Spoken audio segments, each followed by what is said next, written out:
We begin tonight with families reunited and history made. After nearly 200 days at sea, sailors on board a once troubled Canadian submarine are back on Vancouver Island. Their hearts full and their deployment a major step forward. CTV's Scott Cunningham was at CFB Esquimalt for the emotional return. When sailors come home,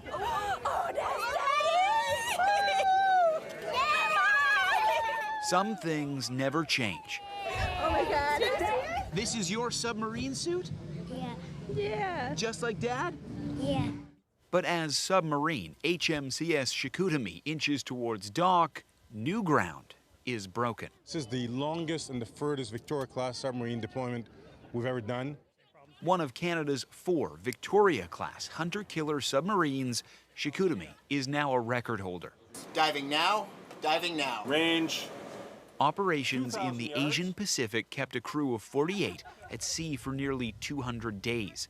The last time this sub was at sea that long, it flooded, suffered a fire, and a crew member died. We've turned the corner, we're at steady state, and they're another useful tool in demonstrating Canadian capability and interest around the world. Crack the emergency flap valve, drain the inner space. Aged out of the British Navy, Canada purchased 4 submarines in 2004.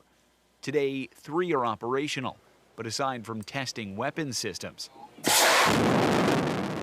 and training operations like Chicoutimi's latest, the vessels have been dogged with problems. The clock is ticking on these vessels, and I hope that the Navy and, more importantly, the federal government have a plan for their replacement.